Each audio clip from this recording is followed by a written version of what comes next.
உனக்கு கொடுக்கப்பட்டதை நீ நிறைவேற்று, உனக்குரியதை அவர் நிறைவேற்றுவார். ஹல்லேலூயா.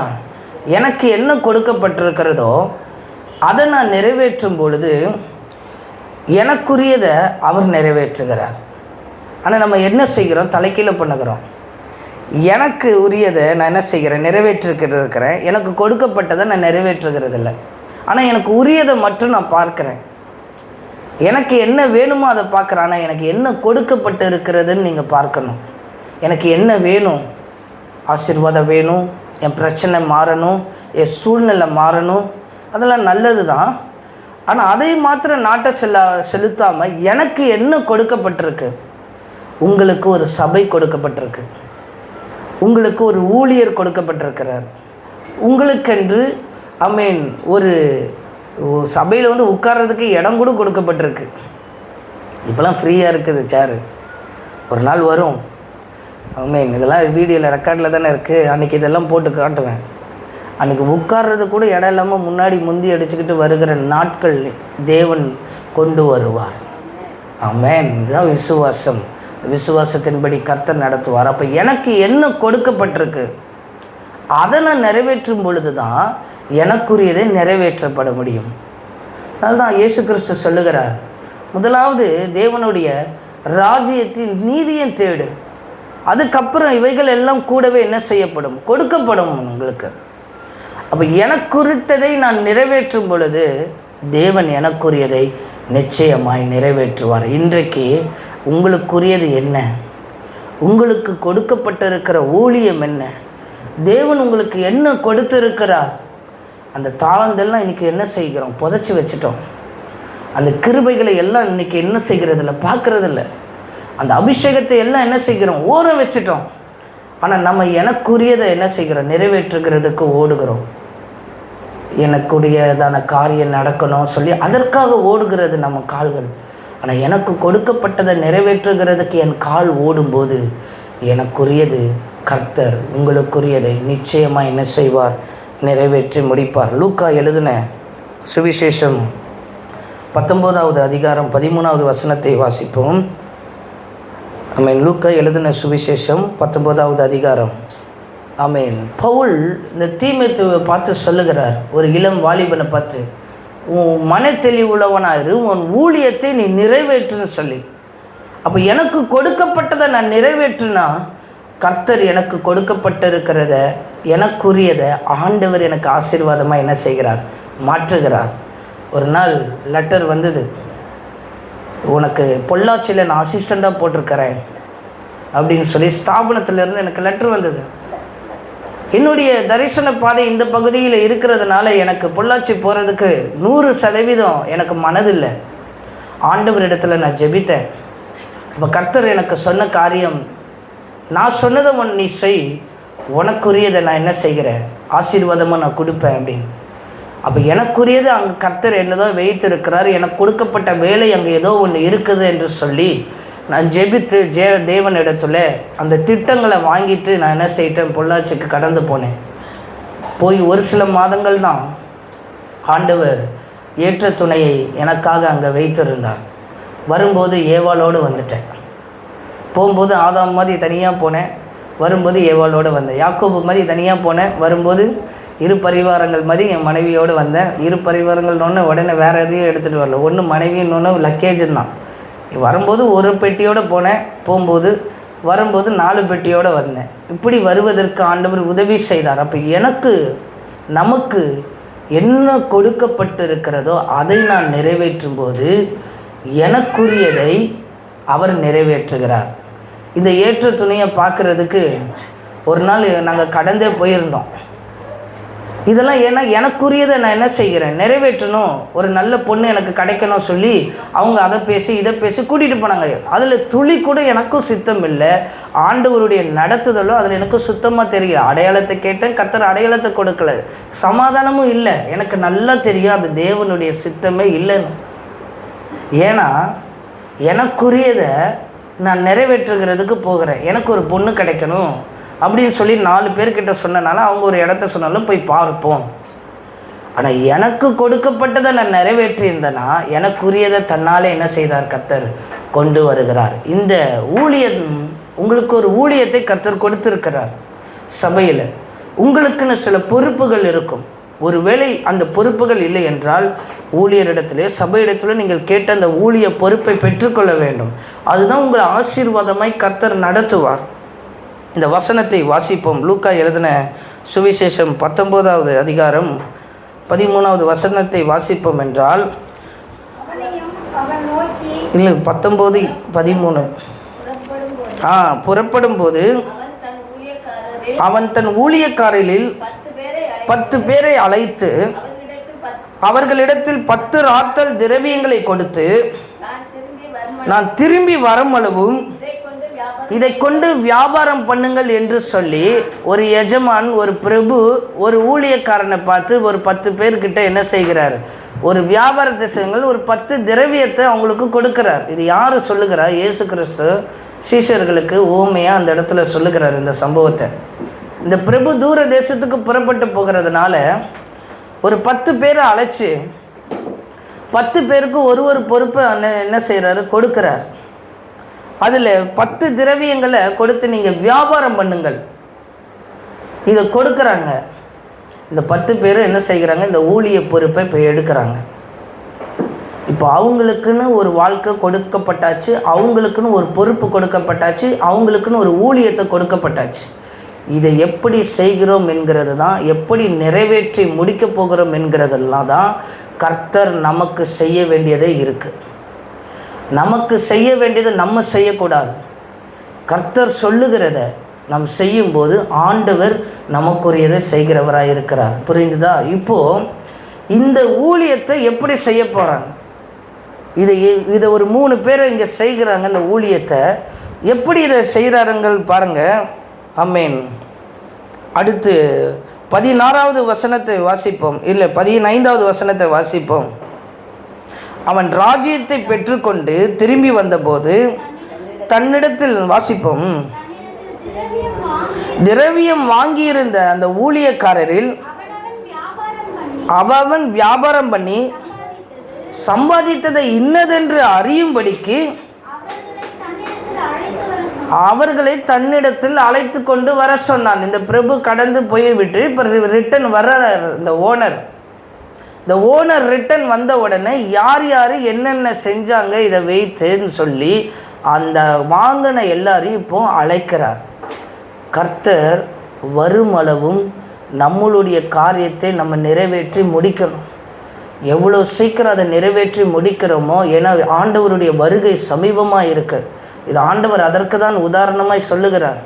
எப்படி இந்த பிரபு தூர தேசத்துக்கு புறப்பட்டு போய் வந்து தன் ஊழியக்காரர்களிடத்தில் கணக்கு கேட்கிறபடி கர்த்தர் ஒரு நாள் நம்மளிடத்துலையும் வந்து என்ன செய்வார்? கணக்குகளை கேட்பார். எல்லாவற்றையும் கணக்குகளை கேட்பார். ஸ்தாபனத்தில் இருந்து ஒரு லெட்டர் ஒன்று கொடுப்பாங்க.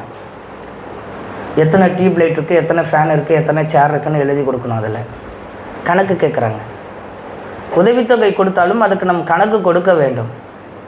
இங்கே இருக்கிற ஒரு நிறுவனத்தில் இதெல்லாம் நம்ம கொடுக்கணுன்னா நினச்சி பாருங்கள், பரலோகத்தினுடைய ஆஃபீஸில் எப்படி இருக்குன்னு. நம்ம ஆஃபீஸ்லேயே நம்ம கணக்கு கொடுக்கணும். 10 ரூபாய் 100 ரூபாய்னா கணக்கு கொடுக்கணும். ஒரு இடத்துல வேலை செய்யணும். அப்போ பரலோக ஆஃபீஸில் நினச்சி பாருங்கள், நம்ம கணக்கு கொடுக்க வேண்டியதாக இருக்கிறோம். அதனால் இந்த ஊழியத்தை நிறைவேற்றுவதற்காக தான் கர்த்தர் உங்களை இந்த சபையிலே தெரிந்து கொண்டிருக்கிறார். நீங்கள் வேறு எங்கேயாவது இருந்தால் இதை செய்ய மாட்டீங்க. அதனால தான் ஆண்டவர் வெறுமையான இடத்துல வச்சிருக்கிறதுக்கான காரணம் என்ன? நீங்கள் ஸ்டடி ஆக வேண்டும் என்று சொல்லி, நீங்கள் நிறைவேற்றப்பட வேண்டும் என்று சொல்லி உங்களை இந்த இடத்துல கொண்டு வந்து நிறுத்தி இருக்கிறார். ஒருவேளை நம் சகோதரர் அந்த மாதிரி இல்லை என்றால் இன்றைக்கி ஊழியத்தில் போயிருக்க முடியாது. சரியான நேரத்தில் இந்த இடத்துல கொண்டு வந்து கர்த்தர் என்ன செய்கிறார்? இந்த ஊழியத்தில் இணைத்து இருக்கிறார். இப்போ கணக்கு கேட்குறார் ஆண்டவர். அப்பொழுது இந்த முந்தின ஊழியக்காரனை 16வது வசனத்தை வாசிப்போம். அப்பொழுது ஆமேன், முந்தினவன் வந்து, ஆண்டவனே உம்முடைய ராத்தலினால் ஆதாயம் கிடைத்தது என்றான். ஆமேன். அவன் சொல்லுறான் பாருங்க, முந்தின ஊழியக்காரன். இந்த ஊழியக்காரனுடைய காரியத்தை பாருங்கள். எனக்கு தெரிஞ்சு இந்த ஊழியக்காரன் 10 ராத்தில் என்ன பண்ணியிருக்கிறான்? உம்முடைய ராத்தலினால் 10 ராத்தல் ஆதாயம் கிடைத்தது. 10 எனக்கு கொடுத்தீங்க, 10 ராத்தலை ஆதாயம் பண்ணி கொண்டேன். 10 ஆத்துமாவை நான் ஆதாயம் பண்ணி கொண்டேன். எனக்கு கொடுத்த கிருபையினால். எனக்கு சண்டே கிளாஸ் எடுக்கிற கிருபை இருக்கலாம், இத்தனை பிள்ளைகளை நான் ஆதாயம் படுத்தி கொண்டேன்னு சொல்லலாம், எனக்கு பாடுகிற தாளந்து இருக்கலாம், நான் பாட்டு பாடி இத்தனை பேரை என்ன செய்தேன், ரட்சிப்பில் நடத்தினேன்னு சொல்லலாம். எனக்கு பிரசங்கம் பண்ணுகிற கிருபை இருக்குது, நான் பிரசங்கம் பண்ணி இத்தனை பேரை ரட்சிப்புக்குள்ளே நடத்தினேன். எனக்கு மற்றவர்களிடத்தில் பேசுகிற கிருபை இருக்குது, பேசி இத்தனை பேரை நடத்தினேன். தைரியமாக ஓடி வந்து இந்த முந்தின ஊழியக்காரன், அவன் பேர் த ஃபர்ஸ்ட் சர்வெண்ட், அவன் தான் இந்த ஊழியக்காரன் சொல்லுகிறான். இதற்கு இயேசு கிறிஸ்து சொல்லுகிறார் பாருங்கள். அந்த உதாரணமாக இந்த எஜமான் என்ன சொல்லுகிறான், எஜமான் அவனை நோக்கி, நல்லது, குட், உத்தம ஊழியக்காரனே, நீ கொஞ்சத்தில் உண்மை உள்ளவனாய் இருந்தாய், 10 பட்டணங்களுக்கு உன்னை என்ன செய்கிறேன், அதிகாரியாய் வைக்கிறேன். 10 பட்டணங்களை பிடிக்க இன்றைக்கு கர்த்தர் நம்மளை இந்த ஊழியத்திலே வளர்க்க செய்கிறார். நம் ஊழியத்தை நிறைவேற்றும் பொழுது கர்த்தர் என்ன செய்கிறார், பட்டணங்களை நமக்கு சுதந்திரமாய் கர்த்தர் நமக்கு கொடுப்பார். ஆமென். கிராமங்களை சுதந்திரமாய் நமக்கு கொடுப்பார். இந்த ஊழியக்காரனுடைய இருதயத்தை நினச்சி பாருங்க. இந்த முந்தின ஊழியக்காரன் இவன் எப்படி வேலை செய்திருப்பான்னு சொல்லி ரொம்ப காஞ்சி போய் இருந்திருப்பான். எனக்கு தெரிஞ்ச வாழ்க்கையில் ரொம்ப அடிப்பட்டவனாக இருந்திருப்பான். யாராவது வந்து எனக்கு ஒரு உதவி செய்திட மாட்டாங்களா, செய்தாங்கன்னா நான் இந்த ஊழியத்தை எப்படியாவது செய்வேனேன்னு சொல்லி வாஞ்சியோடு இருந்திருப்பான். கரெக்டாக அந்த நேரத்தில் இந்த பிரபு வந்து 10 பேருக்கு கொடுக்குற இடத்துல இவனு இருந்திருக்கிறான். இப்போ இவனோட இருதயம் பாருங்கள், தன் எஜமான் தூர தேசத்துக்கு புறப்பட்டு போய் திரும்பி வருவார் என்ற நம்பிக்கை இவனுக்குள்ளே இருந்தது. அப்போனா என்ன, எஜமானுக்குண்டான பயம் அவனுக்குள்ளே இருந்தது. என் எஜமான் ஒரு நாள் வருவார், இந்த ஊழியத்தை குறித்து என்னிடத்துல கேட்பார், நான் திரும்பி இந்த ஊழியத்தை என்ன செய்யணும், கொடுக்கணும்னு சொல்லி ஒரு பயம் அவனுக்குள்ளே இருந்தது. அவனுடைய குணத்தை பாருங்கள். இந்த ஊழியனை போல நம்ம குணம் இருக்க வேண்டும். என் எஜமான் வருவார், என் நேசர் வருவார், அவருக்கு நான் என்ன கொடுக்க போகிறேன், அவருக்கு நான் என்ன செய்து, அவர் எனக்கு கொடுத்தாரே, அவருக்கு நான் என்ன செய்ய போகிறேன். அர்ப்பணிக்கப்பட்டவனாக இருக்கிறான். அவனுடைய குணம் ரொம்ப அருமையாக இருக்குது. அதெல்லாம் இன்னும் நிறையா இருக்குது. அது அவனுடைய குணத்தை தியானித்தா நான் ஷார்ட்டாக அதை உங்களுக்கு சொல்கிறேன். அப்போ அவனுடைய இருதயம் பாருங்கள், எஜமானுடைய இருதயத்தை அறிஞ்சிருக்கிறான். என் எஜமான் நிச்சயமாய் வருவார்னு ஒரு நம்பிக்கை அவனுக்குள்ளே இருந்தது, ஒரு விசுவாசம் இருந்தது. அதனால் நான் இந்த ஊழியத்தை நான் என்ன செய்யணும், நிறைவேற்றணும் சொல்லி 10 ராத்தலை வச்சு நான் எப்படி திரவியத்தை வச்சு எப்படி நான் மறுபடியும் அந்த 10 சம்பாதிக்கணும். ஒரு சின்ன சபை தான், இந்த சபையை வைத்து இன்னும் நான் அநேக சபைகளை எப்படி சம்பாதிக்கணும், அநேக ஆத்துமாக்களை எப்படி சம்பாதிக்கணும், இன்னும் அநேக பிள்ளைகளை எப்படி சம்பாதிக்கணும். அப்படி தான் அவன் இருதயம், அவன் மைண்டெல்லாம் அதுதான் ஓடி இருக்கும். தூங்கும் போதெல்லாம் அடுத்து என்ன செய்யணும், நாளைக்கு என்ன செய்யணும், இதை எப்படி நான் சம்பாதிக்கிறது, அந்த காரியம் இருந்து கொண்டே இருக்கிறதுனால பாருங்கள், அவனுடைய எஜமான் வந்து கேட்கும்போது அவன் ஓடி வந்து சொல்லுகிறான், நான் 10 ராத்தல் கொடுத்தீங்க, நான் சம்பாதித்து விட்டேன் என்று சொல்லி. அதற்கு அவன் சொல்லுகிறார், அந்த எஜமான், நல்லது, குட், உண்மையும் உத்தமமான ஊழியக்காரனே, நீ என்ன செய், இந்த சந்தோஷத்துக்குள்ளே நீ பிரவேசி. 10 பட்டணங்களை உன்னை ஆசீர்வாதம் அதிகாரியாக இருப்பேன். நினச்சி கூட பார்த்ததில்லை அவன் வாழ்க்கையில். இப்போ ஒரு 10 பட்டணன்றதை 10 சபைன்னு வச்சுக்கோங்க. ஒரு சபையை நம்பி ஆண்டவர் அந்த திரவியத்துக்கு பதிலாக நம்ம சபைன்னு வச்சு பாருங்களேன். ஒரு சபையை அவனை நம்பி கொடுத்துருக்கிறார். உங்களுக்கும் ஒரு சபையை, எனக்கும் ஒரு சபையை நம்பி இந்த ஊழியத்தை கொடுத்துருக்கிறார், உங்களுக்கும் கொடுத்துருக்கிறார். இதை நான் எவ்வளோ 10 பேருக்கும் சபையை கொடுக்குறார், அதே போல் எனக்கும் ஒரு சபையை கொடுத்துருக்கிறார். இதை நம்ம எவ்வளோ நிறைவேற்ற முடியுமோ நிறைவேற்றும் பொழுது அவர் நிறைவேற்றுறார் பாருங்கள் அவனுடைய காரியத்தை. அவனை 10 சபைக்கு என்ன செய்கிறார், ஆசீர்வாதமாய் அவனை வைக்கிறார். அப்போ இந்த சபையில் என்னுடைய வேலை என்ன, அதை நான் செய்யும்போது, அதை நான் நிறைவேற்றும் போது எனக்குரியதை, ஆசீர்வாதத்தை அவர் நிறைவேற்றுவார். எனக்கு தெரிஞ்சு இவன் பார்த்தவன்லாம் என்ன சொல்லியிருப்பான் தெரியுமா, ஒரு வேளை இவன் 10 பட்டணத்துக்கு அதிகாரியாக இருக்கிறானே, எப்படிலாம் சம்பாரிச்சிருப்பான், இது பண்ணியிருப்பான். அவன் 10 பட்டணத்தை பிடிச்சது மட்டும்தான் அவனுக்கு தெரியுமே தவிர அவன் உழைத்த உழைப்பு யாருக்கும் தெரியாது. ஒருத்தர் வளர்ந்து வந்து பெரிய சபையில் போதகராக இருக்கும்போது பெரிய சபை வச்சுருக்காங்க, பெரிய இதுன்னு தெரியுமே தவிர அவங்க வளர்ந்த விதங்கள், ஊழியத்தை நிறைவேற்றின விதங்கள் தெரியாது. இன்றைக்கு நம்ம இந்த கட்டத்துக்குள்ளே தான் இருக்கிறோம். நமக்கு பெரிய சபை வைக்கணுன்றது ஆசைதான், நமக்கு என்ன வேண்டான்னு சொல்லுவோம். ஆனால் கொடுக்கப்பட்ட இந்த ஒரு 10 திரவியத்தை வைத்து அவன் எப்படி தன்னுடைய வேலையை செய்தானோ அதே போல் உண்மை முத்தமுமாய் நாம் செய்யும்போது தேவன் நம்மளை நிறைவேற்றி முடித்து கொடுக்கிறவராக இருக்கிறார். வேறொருவன் இருக்கிறான். அதே அதிகாரத்தில் 20வது வசனத்தை வாசிப்போம். வேறொருவன் வந்து, ஆண்டவனே உம்முடைய ராத்தல் ஒரு சீலையிலே வைத்திருந்தேன். பாருங்க, கொடுத்ததை பயன்படுத்தாமல் ஒரு கர்ச்சீஃபில், இங்கிலீஷ் டிரான்ஸ்லேட்டரில் சொல்லப்பட்டிருக்கு, அந்த ராத்தில் கர்ச்சீஃபில் கட்டி பத்திரமா வச்சிருக்கிறானா. அதை வைத்து என்ன செய்கிறான்? பத்திரமா ஆண்டவர் வர வரைக்கும். அதுக்கு எதுக்குன்னு அவன் காரணம் சொல்லுகிறான். அடுத்த வசனத்தை வாசிப்போம். நீர் வைக்காததை எடுக்கிறவரும் விதைக்காததை அறுக்கிறவருமான கடினமுள்ளவன் மனுஷன் என்று அறிந்து உமக்கு பயந்து இருந்தேன், அதனால நான் என்ன செய்யலை, நான் பயன்படலை. இது சாக்கு போக்கு, ஊழியத்தை செய்ய விடாத சோம்பல் உள்ளது.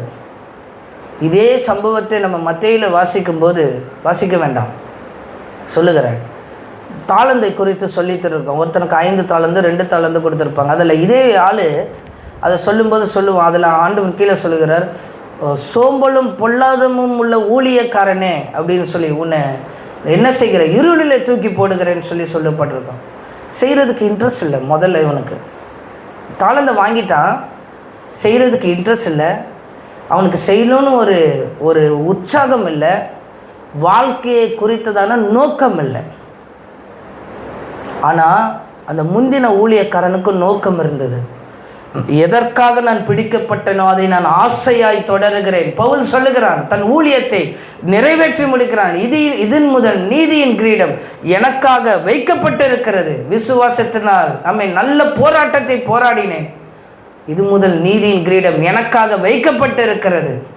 நிறைவேற்றப்பட்ட ஒரு ஊழியம், பவுலுடைய ஊழியம். இவனுக்கு அந்த ஊழியத்தை செய்கிறதுக்கு இன்ட்ரெஸ்ட் இல்லை. அதனாலலாம் சீலையில் வைத்து அறிந்திருக்கிறான். அதில் வேற அவரை பற்றி சொல்லுகிறான், நீர் கடின ஒரு இருதயம் உள்ளவர், எஜமானை பற்றிதனான பக்குவம் இல்லை, எஜமானை பற்றிதனான அன்பு இல்லை, எஜமான் மேலே இருக்கிற இருதயம் என்னன்னே தெரியல. இன்றைக்கு கடவுள் எப்படிப்பட்டவர், நம்மளோடு எப்படி கிரியை செய்கிறார் என்பதை நம்ம அறிந்திருக்கணும். இவனை போல நம்ம இருக்கக்கூடாது. நம் ஊழியத்தை நிறைவேற்றி முடிக்கிறவர்களாக இருக்க வேண்டும். இந்த வேறொருவனை பாருங்க, இவனை அதுக்கு ஆண்டவர் சொல்கிறார், நீ வட்டி காய்ச்சி விட்டு சம்பாரிச்சிருக்கலாம்ல, இவன் நமக்கு பயந்து நான் இதெல்லாம் செய்யலைன்னு அப்படின்னு சொல்கிறான். தோற்று போன ஒரு ஊழியத்தில் வெற்றி இல்லை. அரைச்ச மாவே அரைச்சிருக்கிறான். சீலையில் என்ன பண்ணியிருப்பான், கர்ச்சீஃபில் வச்சு கட்டியிருப்பான். அப்புறம் அந்த கர்ச்சீஃப் அழுக்கானோன்னா வேறு கர்ச்சீஃபில் எடுத்து கட்டியிருப்பான். அப்புறம் அப்படியே வச்சு வச்சு வச்சு வச்சு அது பத்திரம் பண்ணி வச்சுருக்கிறான். அரைச்சமாவே அரைச்சவன். எப்போ தேவனுடைய திட்டத்தையும் தேவனுடைய நோக்கத்தையும் நம்ம இழந்து போகிறோமோ நம்மளை மாவரைக்க விட்டுகிறார்கள். அரைச்சமாவே அரைச்சிக்கிட்டு இருக்கிறோமா, அப்போனா நம்மக்கிட்ட திட்டம் இல்லை, தரிசனம் இல்லை, இழந்து போயிட்டோம், ஊழியம் இல்லை. சிம்சோனை சொல்லுகிறேன், மாவரைச்சிக்கிட்டு இருக்கிறான். ஏன்னா தரிசனத்தை இழந்தாச்சு, ஊழியத்தை இழந்தாச்சு, எல்லாவற்றையும் இழந்தாச்சு. நிறைவேற்ற முடியாத ஒரு ஊழியம், நோக்கத்தை இழந்து போயிட்டான். கடைசி என்ன செய்கிறான், கண் பிடுங்கப்பட்டது, தரிசனம் போயிருச்சு. ஒரு ஊழியக்காரர் தான் சொன்னார், கையில் விலங்கு மாட்டிட்டாங்க, விடுதலை இல்லை வாழ்க்கையில். காசாக்கு கொண்டு போனாங்களாம், தாழ்வான பகுதி, உயரத்திலிருந்து தாழ்வான பகுதிக்கு போயிட்டான். வாழ்க்கையில் கீழே வந்துட்டான். கண் இல்லாதனால தரிசனம் இல்லை. இப்போ என்ன செய்கிறான், மாவு அரைக்கிறான். அரைச்சமாவே அரைக்கிறவர்கள் இன்றைக்கு அநேகர் இருக்கிறாங்க. ஆனால் அவங்க வாழ்க்கையில் நோக்கம் இல்லை, தரிசனம் இல்லை, திட்டம் இல்லை. இன்னொரு ஊழியத்தை பார்ப்போம். நியாயாதிபதிகள் புஸ்தகமும் 6வது அதிகாரம், நியாயாதிபதிகள் புஸ்தகமும் 6வது அதிகாரம் 14வது வசனத்தை வாசிப்போம். நியாயாதிபதிகள் 6:13 வாசிப்போம். என்றால் கிதியோனுடைய ஊழியத்தை இங்கே சொல்லப்பட்டிருக்கிறது. அந்த ஊழியத்தை பார்ப்போம். நியாயாதிபதிகள் அவனை நோக்கி, இந்த பலத்தோட போ, நீங்களாக்கி ரட்சிப்பாய், உன்னை அனுப்புகிறவன் நான் அல்லவா சொல்லி கிதியோனுக்கு ஒரு அழைப்பை இங்கே கொடுக்குறாங்க. எப்படி அந்த இடத்துல 10 ராத்தல் கொடுத்தது போல இன்னொரு ஊழியம் கிதியோனுக்கு இங்கே ஒரு ஊழியத்தை கொடுக்கப்படுகிறது. கிதியோன் சொல்லுகிறான், நான் சிறுமையாக இருக்கிறேன், என் குடும்பம் சின்னது, நான் சின்னவன் சொல்லுகிறான். நான் எப்படி இதை செய்ய முடியும் சொல்லுகிறான். ஆனால் கர்த்தர் அவனை நம்பி ஒரு ஊழியத்தை கொடுக்கிற போல இந்த வேளையிலும் ஆமீன் இதை கேட்டுக்கொண்டு இருக்கிறவர்களா இருக்கட்டும், இன்றைக்கு கூடி வந்திருக்கிற நம்மளையும் பார்த்து ஒரு ஊழியத்தை கர்த்தர் நமக்கு கொடுக்கிறார். அப்பொழுது கர்த்தர் அவனை நோக்கி பார்த்து, உனக்கு இருக்கிற இந்த பலத்தோடே போ, நீ செய்கிற காரியம், நீ இஸ்ரவேலை மீதியானவர் கைக்கு நீங்களாக்கி ரட்சிப்பாய், உன்னை அனுப்புகிறவர் கர்த்தர் என்று சொல்லி இந்த உபவாச நாளிலே நமக்கு ஒரு ஊழியத்தை கொடுத்து வாக்கு கொடுக்கிறார். நீ இந்த பலத்தோடே போ. நான் ஒருவேளை மெயினில் போய் சபை நடத்துறதுக்கு எனக்கு ஊழியத்தை கொடுத்தா எனக்கு அபிஷேகம் இல்லையா? இல்லை, கர்த்தர் இந்த பலத்தோடு உங்களை போக சொல்லுகிறார். இஸ்ரவேலர்களை மீதியானவர் கையிலிருந்து உங்களை ரட்சிப்பார். நீங்கள் ரட்சிப்புக்கு ஏற்ற ஊழியத்தை செய்வீர்கள். அதனால தான் ஆண்டவர் இந்த வேளையில் உங்களுக்கு வாக்கு கொடுக்கிறார், உங்களுக்கு ஒரு ஊழியத்தை கொடுக்கிறார். இந்த பலத்தோட போ, ஊழியம் ஆசீர்வதிக்கப்படும். எனக்கு இன்னும் அபிஷேகம் வேணும், இன்னும் வல்லமை வேணும், இந்த பலத்தோட போ, ஊழியம் ஆசீர்வதிக்கப்படும். உன்னை அனுப்புகிறவர் யாரு? கர்த்தர், நான் அல்லவா என்றார். கிதியோனுக்கு ஒரு பெரிய ஊழியம், ஜனங்களை ரட்சிப்புக்குள்ள நடத்தப்படுகிற ஒரு ஊழியத்தை கொடுக்கிறார். இன்றைக்கு கர்த்தர் நமக்கு இந்த ஊழியத்தை கொடுக்கிறார். உங்களை அனுப்புகிறவர் கர்த்தர். நீங்கள் இருக்கிற இந்த பலம் போதும் உங்களுக்கு. நம் நிச்சயமாக இந்த பகுதியை சுதந்திரித்து கொள்ள முடியும். கர்த்தர் அப்படிப்பட்ட ஊழியத்தை கொடுக்கிறார். இந்த ஊழியத்தை இவர் எப்படி நிறைவேற்றுகிறார் பாருங்க. ஆமீன். 8வது அதிகாரம் 28வது வசனத்தை வாசிப்போம். நியாயாதிபதிகள் 8:28 எப்படி நிறைவேற்றி இருக்கிறார் பாருங்க இந்த ஊழியத்தை. இந்த பிரகாரம் திரும்ப தலையெடுக்க கூடாதபடிக்கு முன்பாக தாழ்த்தப்பட்டார்கள். தேசமானது கிதியோனின் நாட்களில் அமைதலாய் இருந்தது. ஒரு பீஸ்ஃபுல்லான ஒரு லைஃப், அமைதியான ஒரு வாழ்க்கை. ஊழியத்தை நிறைவேற்றி முடித்தான். கர்த்தர் ஒரு ஊழியத்தை சொன்னார், உன்னை அனுப்புகிறவன் நான் அல்லவா. கிதியோனினுடைய கை பாருங்க, இஸ்ரவேலை ரட்சித்தது, மீதியானவர்களை துரத்தி விட்டான். வசனம் சொல்லப்பட்டிருக்கு, தலையெடுக்க கூட பார்க்க முடியல அவங்களால. அவன் ஊழியத்தை அவன் நிறைவேற்றினான். உங்களுக்கு கொடுக்கப்பட்டிருக்கிற ஊழியத்தை நிறைவேற்றுவதற்கு இன்றைக்கு உங்களுக்கு பலன் இல்லாமல் இருக்கலாம். எனக்கு இன்னும் அபிஷேகம் இல்லையே, இன்னும் எனக்கு பாட தெரியலையே, இன்னும் எனக்கு அதை செய்ய முடியலையே, எனக்கு எக்ஸ்ட்ரா நாலேஜ் இல்லையே. உங்களுக்கு இருக்கிற இந்த பலத்தோடு போங்க. என்னை ஒருத்தர் பார்த்து கேட்டார், நீ எம்டியூ படிக்க வேண்டியது தானே பைபிள் காலேஜில், அப்படியே எம்டி முடிச்சேன்னா எம்டிஹெச் முடிச்சேன்னா உனக்கு நல்ல ஊழியத்தில் நல்ல ஒரு இது இருக்குமே. நான் கர்த்தர்கிட்ட ஜெபம் பண்ணேன், எனக்கும் ஆசையாக இருந்தது அதை சொல்லும்போது. கர்த்தர் சொன்னார், உனக்கு பிடிஹெச் போதும், உனக்கு இருக்கிற இந்த பலத்தோடு போ, உன்னை அனுப்புகிறவன் நான் இந்த ஊழியத்தில். நீ எம்டியூ படிக்கணும்னு அவசியம் இல்லை. கர்த்தர் செய்ய நினைத்தது தடைப்படாது. என்னோடு கூட ஒரு வாலிபன் வேதாகம கல்லூரியில் படித்தான், இளம் வாலிபன். நான் அவனும் கூடி ஜெபிப்போம், நல்ல ஜெபிக்கிறவன், என்னோடு கூட இன்றைக்கும் சில காரியங்களை கூடி ஜெபிக்கிறவன். ஆண்டவர் அவனை மத்திய பிரதேசுக்கு போக சொன்னார். இளம் வாலிபனாய் மத்திய பிரதேசுக்கு கடந்து போகிறான். அந்த வாலிபன் பாருங்கள், இன்றைக்கும் அவன் இருக்கிற ஏஜுக்கு ரொம்ப குறைஞ்ச வயசு தான். அவன் இன்னும் படிக்கலாம், படித்தாலும் அவனுக்கு நல்ல எதிர்காலம் இருக்குது ஊழியத்தில். ஆனால் அவன் அந்த படிப்பை தேர்ந்தெடுக்கவில்லை. நான் தேவனுக்காக என் ஊழியத்தை நிறைவேற்றுவேன் சொல்லி அந்த மத்திய பிரதேசத்தில் மொழி தெரியாமல் போய் மொழியை கற்றுக்கொண்டு அபிஷேகத்தோடு நான் என்ன செய்தாலும் இந்த ஊரை விட்டு நான் வரமாட்டேன்னு சொல்லி வைராக்கியமாய் அவன் நிற்கிறான் அந்த இடத்துல. அதுதான் ஊழியம். தான் எதற்காக பிடிக்கப்பட்டிருக்கிறேனோ அந்த ஊழியத்தை நான் அந்த இடத்துல செய்வேன். அங்கெல்லாம் சட்டம் இருக்குது, நம்மளை மாதிரி ஃப்ரீயாக ஊழியம் செய்ய முடியாது. இன்னொரு நபர் இருக்கிறார், என்னோட கூட வேதாம் கல்லூரியில் படித்த என்னோடய சகோதரர். அவருக்கு வயது அதிகம். அதான் சொல்லிட்டு இருந்தேன், இவருக்கு வயசு கம்மி, அவருக்கு வயசு அதிகம், திருமணம் ஆகலை.